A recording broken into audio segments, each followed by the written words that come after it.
Ok, alors aujourd'hui on va aborder un sujet qui est très peu abordé dans le monde du poids de corps, c'est comment travailler en force sans utiliser de poids extérieur. Souvent quand tu penses travailler en force, tu penses essentiellement charge libre, des barres vraiment chargées à je sais pas combien de disques, mais tu penses jamais à travailler en force avec le poids de corps. Même souvent c'est le contraire, souvent le poids de corps est associé à des exercices aérobiques, de fitness, assez faciles. C'est des trucs comme le jumping jack, la course sur place, des pompes, du crunch, c'est toujours ce cliché-là en fait qui perpétue. Et donc là dans cette vidéo, je voulais te montrer en fait que tu peux travailler en force avec le poids de corps, même que tu devrais, et surtout comment y arriver, comment faire en fait.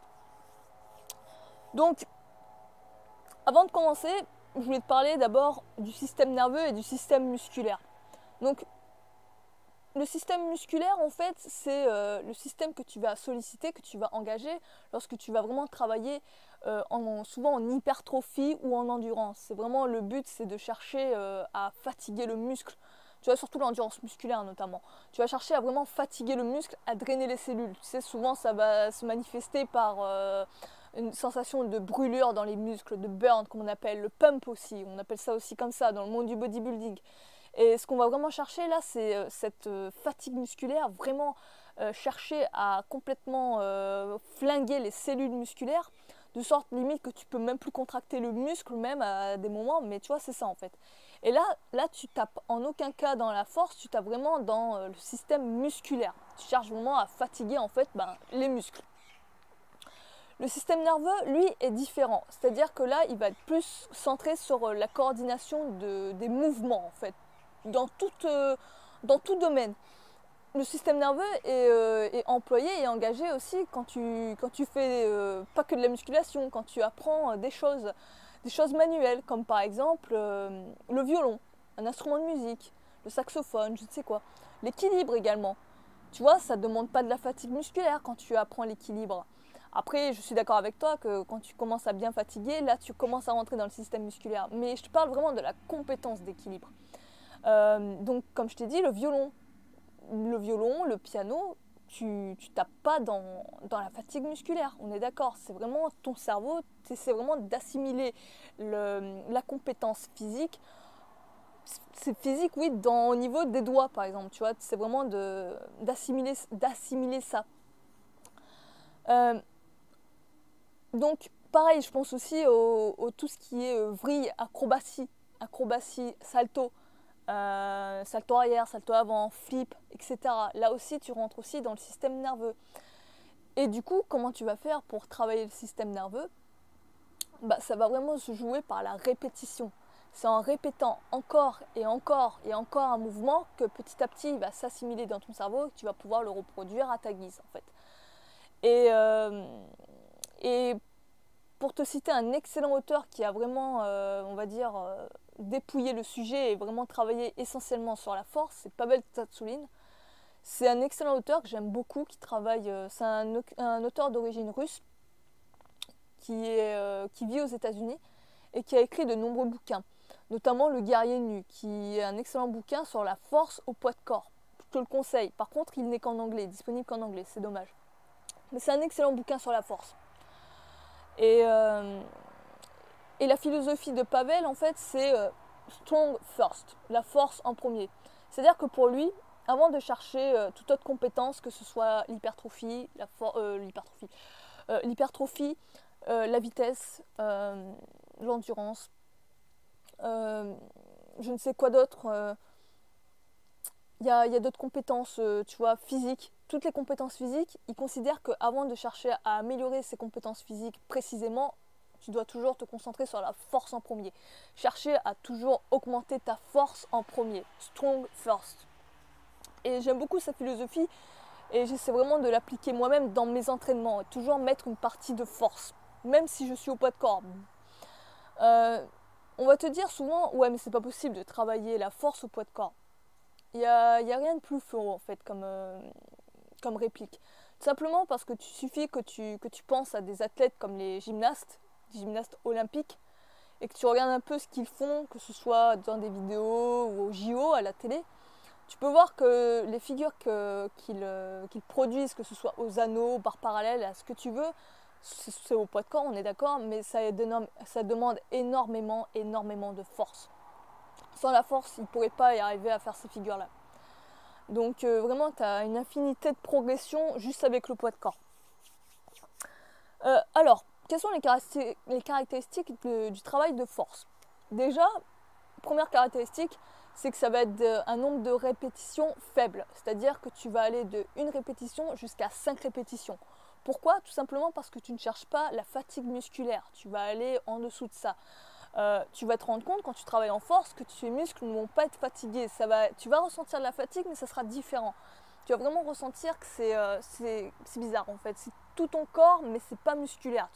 Quand tu es fatigué nerveusement, tu le sens. C'est différent que le côté musculaire où tu as comme une sensation de congestion. C'est pas du tout la même chose. Donc, on va se limiter à une gamme de reps qui va de 1 à 5 reps.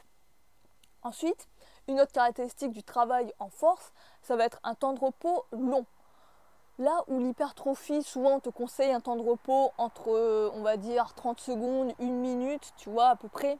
Souvent on te donne cet ordre d'idée pour éviter que ton muscle récupère trop vite et le choquer tout de suite après. Pour la force, c'est tout le contraire. On va chercher vraiment à laisser le temps de repos le plus possible, le plus grand possible, pour laisser ton système nerveux récupérer et reproduire et remettre la sauce sur la série suivante. Alors, il y en a qui vont te dire, entre les séries, tu peux te reposer entre 2 minutes à 5 minutes, tu vois. Il y en a même qui te disent, comme Pavel, que l'idéal, c'est de vraiment laisser du repos jusqu'à 15 minutes minimum. Tu vois l'idée? Minimum. Et je peux te dire que c'est pas trop. Donc là, le meilleur conseil que je puisse te donner, c'est fais-le au ressenti. Mais repose-toi le plus possible. C'est-à-dire que quand tu sens que tu vas démarrer une série trop tôt, n'hésite pas à attendre un peu plus longtemps. Entre 3 et 5 minutes minimum, strict minimum, quand tu veux vraiment caler une séance sur 1 heure, je pense que c'est vraiment le minimum. Et après, tu peux aller au-delà. Mais suis vraiment ton ressenti et fais attention à ne pas laisser ton corps se refroidir. Et avec ça, du coup, on risque de te créer une blessure.